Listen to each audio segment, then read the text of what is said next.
Good day, everyone, and welcome to this special edition of NBP Hot Seat with me, Zaf Quelo. Recently, during the COP28 summit in Dubai, there was a lot of discussions on nuclear energy, and many countries have come to the realization that one can't achieve our climate change goals and decarbonization targets if nuclear is not part of the conversation. Likewise, many countries in Africa have also come to the realization that nuclear energy is pivotal for them to achieve not only a just energy transition, but also to achieve rapid industrialization. Countries such as Ghana, Kenya, Nigeria, Uganda, Zambia, to name a few, are looking poised to join the nuclear club, which is currently only has South Africa as its sole member. Yet, there are still some hurdles which many countries need to overcome as they embark on their nuclear energy program, and one of it is the disposal of high-level nuclear waste. Recently, the African Commission on Nuclear Energy, AFCONE, and DeepGEO have signed a groundbreaking partnership agreement that paves the way for the construction of multinational repositories for high-level nuclear waste.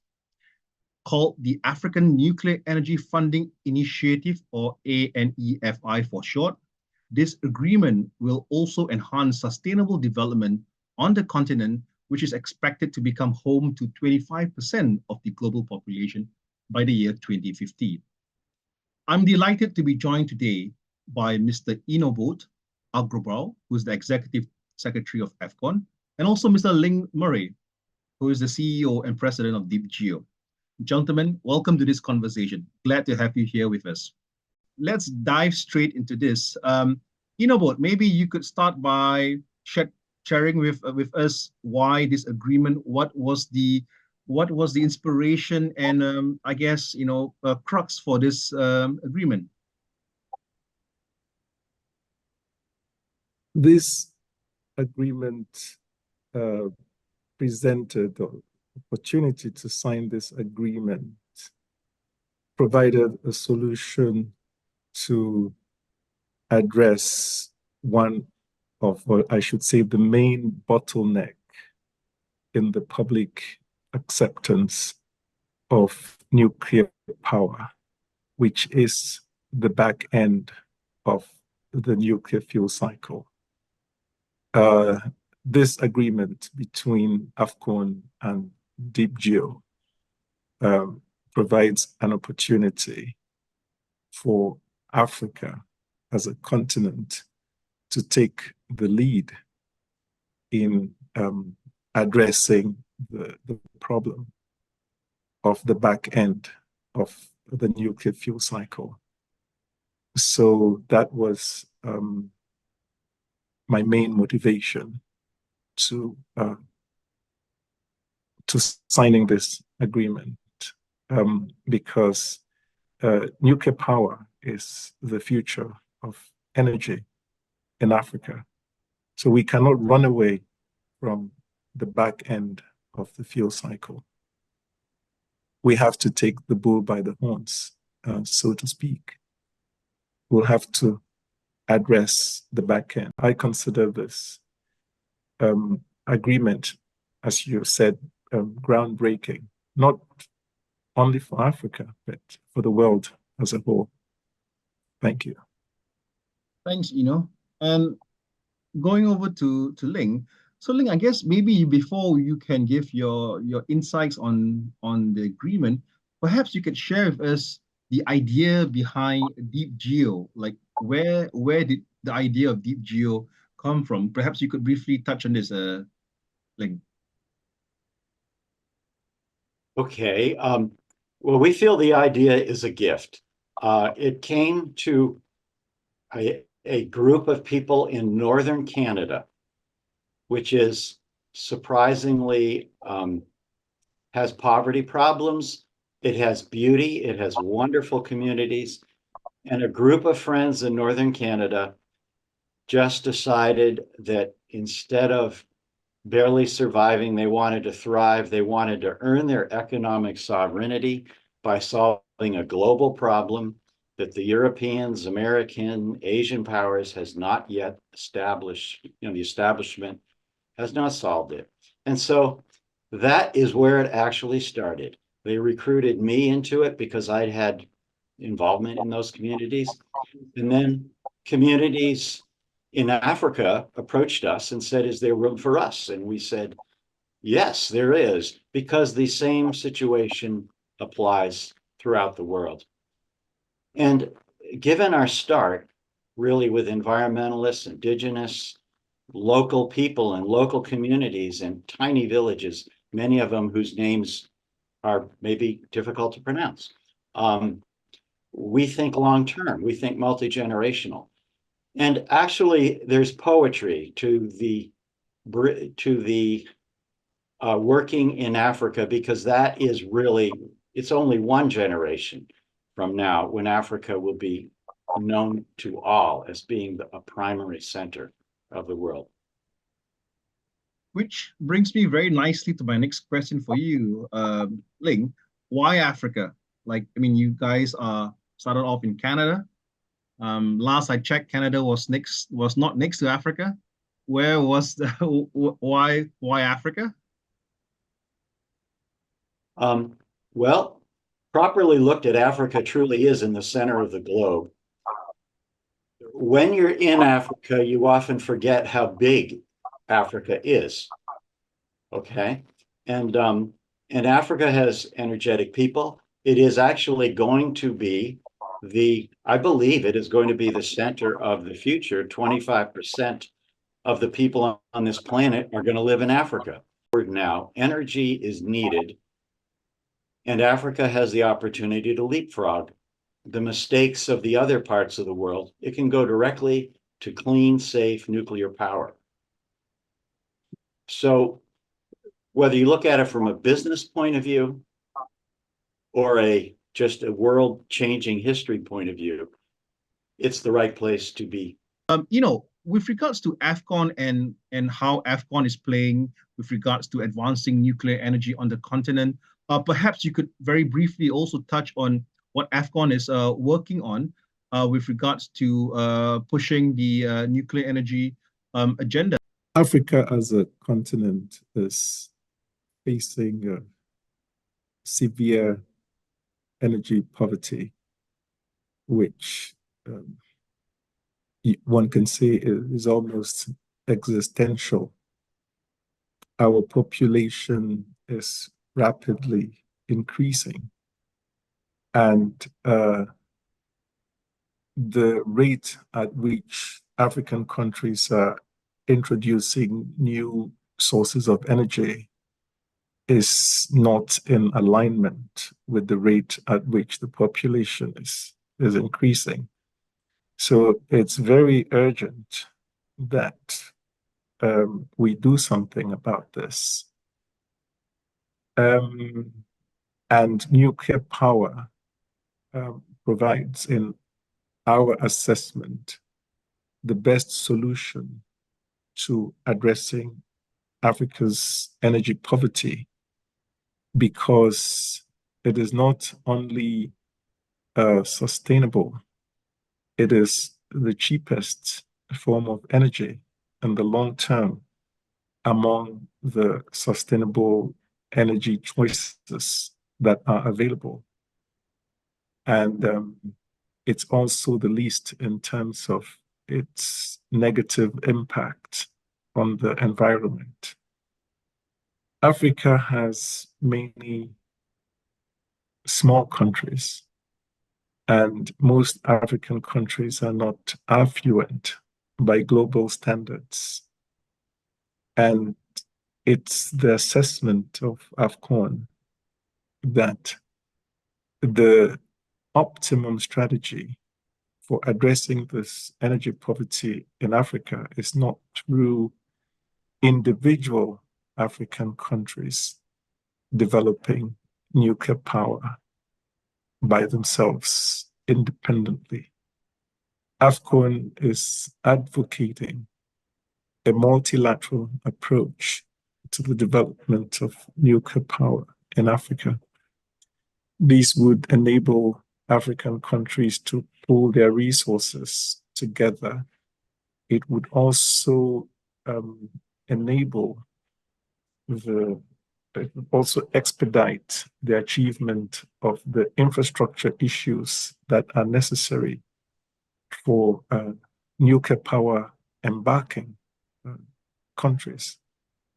And a multilateral approach, in our opinion, would also address or mitigate political risks, proliferation risks, financing risks.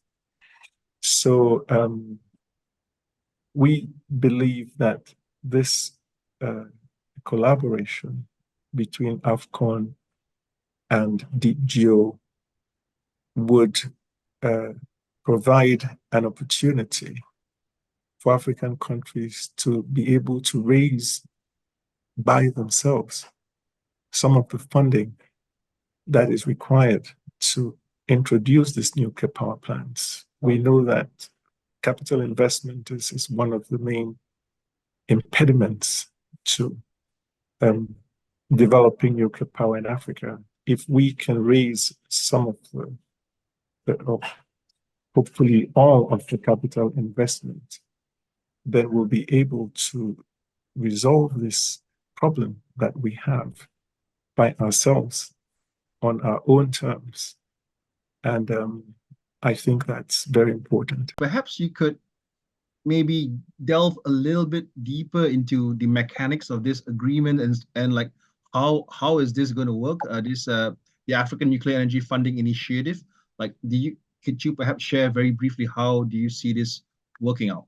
Looking at the work of AFCONE and listening to the African energy ministers at international conferences, and especially listening to the young professionals on the continent who are very frustrated because they need energy, it became clear that what we were hearing from the African experts, particularly AFCONE, obviously, made a lot of sense. The problem is there's a disunity in governance, which has bedeviled Europe and the rest of the world too in nuclear issues. But we don't need to make that mistake in Africa. We can have a commonality and collegiality within Africa, as Eno was eloquently expressed. So that takes resources, and we collectively will have the resources to solve the governance issues. That's key. Second issue, of course, everyone's mind is that the problem is nuclear waste. But in fact, from a technical point of view, the people in the industry know that is not a problem. It's an opportunity, actually. And the developed world has collected multiple billions of dollars, hundreds of billions of dollars to dispose of that spent fuel. So there is a small window of time when the developed world is willing to send money to us in Africa, which we will put into a massive investment trust fund of patient capital, that then we can invest ourselves within the continent and we can finance our own nuclear build out. We do not have to depend on complicated terms from the outside. We can control our own destiny. And once you have a nuclear plant up and running, obviously you can, it's easy to refinance if one chose to do that. So we believe that by combining three problems, you take three problems, turn them over, and it's a stool on which we are going to build our future in Africa. Wealth, when you really come down to it, I'm speaking as a former venture capitalist and someone who's built a lot of businesses. Wealth is between people's ears. Wealth is minds and energy. And there is an abundance of that in Africa. Incredible. And when you walk through the cities, you just see the energy of people working and innovating. But they all need reliable energy. This is not the first time that a MNR has been proposed, right? A multinational repository has been proposed before. Why do you think that your approach will be successful, Ling? I'll go through our logic initially, and then I'll explain what we've learned since we started, if I may. Yep. We first wondered why the problem had not been solved, because we were sitting up in northern Canada, where we are extremely good at digging deep holes in very, very hard rock. That's our profession, and we're good at that. And so we looked at the world, and we saw that there had been other opportunities. And the efforts had been started by people with a lot more brains and expertise than we had. So we were a little concerned. But we talked to the world experts, and the nuclear industry embraced us. We talked to people, the Finland experts and the Swedish, and the IAEA experts helped us a lot. And we saw that the problem was not technical, but it was political. And that countries had tried to do this within the country or multinational, and they tried to go top down. They line up the billionaires, and they line up the princes and potentates and kings and ministers and presidents and parliaments. And then they try to stuff it down some village's throat. Now, we are villages. Just in general, if someone says, I'm from the government, I'm here to help you, you kind of say, I don't know about this. Well, we want to be careful, okay?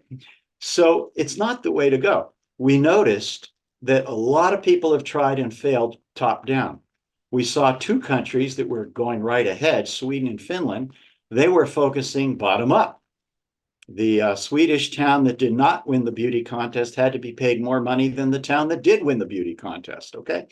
Now, Finland and Sweden did not start from the bottom up. They started top down, but they had another thing missing by many. They persisted. They said, what are we doing wrong? Let's learn a lesson. Let's change our plan. They did. Beautiful. It worked. Now, we looked at ourselves in our villages and we said, well, we're bottom up by pure accidents, because unfortunately, we weren't born at the top. We were born at the bottom. So we are bottom up and we're making this happen. So we decided that we had a shot. That was point one. And we decided that the problem that everybody says in nuclear waste is that it's a political problem. We thought that was great. It should be a political problem. People should wonder about it. People should argue about it. And the best way to solve problems is have it be a political problem rather than people fighting each other. So we actually totally embrace the concept.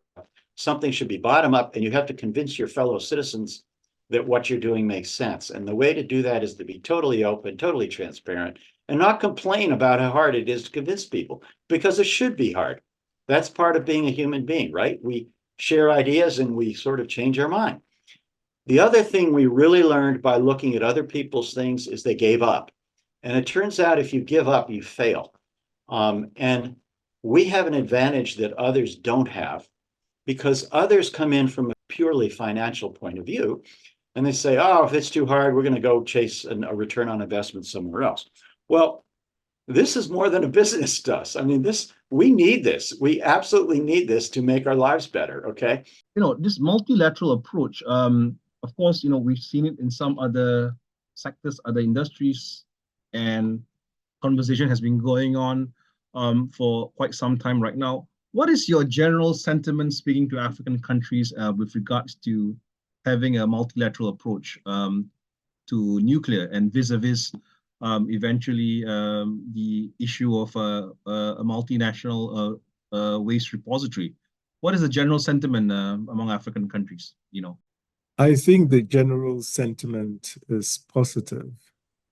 In every forum that I have raised the matter and explained what is involved, I think it's been the idea of a multilateral approach has been well received.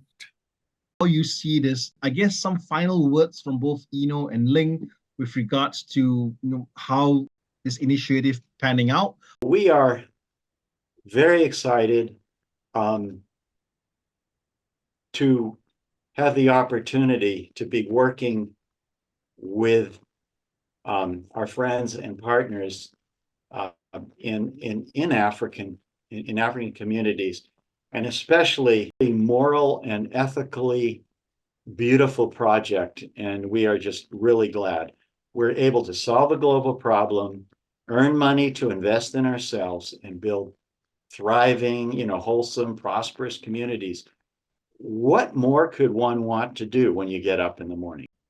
Your final thoughts on these initiatives?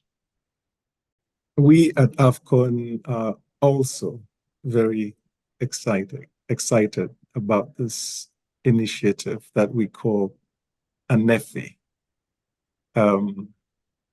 to establish deep geological repositories in Africa. We are excited for many reasons. One of the reasons is that the back end of the nuclear fuel cycle is the least developed part of the nuclear fuel cycle. Africa has the geology in terms of what are the characteristics of the subsurface rock that is needed for this kind of technology. Africa has that because the geological advantage that we want to leverage. This initiative gives us the opportunity to lead the world in a step of the nuclear fuel cycle that is underdeveloped worldwide. So we are very excited, and we are excited to be working with somebody like Link, who is a world authority in this area of addressing waste, and who also truly believes in what he's doing with DeepGEO. So we are excited, and we are looking forward to implementing this initiative with haste. We want to start yesterday. That's how excited we are. Thank you. You want to haste to waste. So that's a yes. That's poetic. That's poetic. Haste to waste. So yes, passion and love for what you're doing, and I can see that in this initiative, this beautiful marriage that AFCONE and DeepGEO is having. And I guess as cliche as it sounds, we hope to see not the fruits of your labor, but the waste from your labor in the near future, or as Eno say, some time back ago. But anyway, gentlemen, thank you very much for your time. I believe this will not be the last time that we'll be having this conversation. Perhaps maybe in person, the three of us might catch up, and hopefully, I guess soon in Ghana, in Accra, Ghana, for the African Nuclear Business Platform Conference, where AFCONE is a supporter of the conference and DeepGEO is a gold sponsor of the conference. So we shall take our conversations in person the next time. Thank you very much, Eno. Thank you very much, Ling. This is Zaf Quelo signing out. Have a great day, everyone. Thank you. Bye-bye.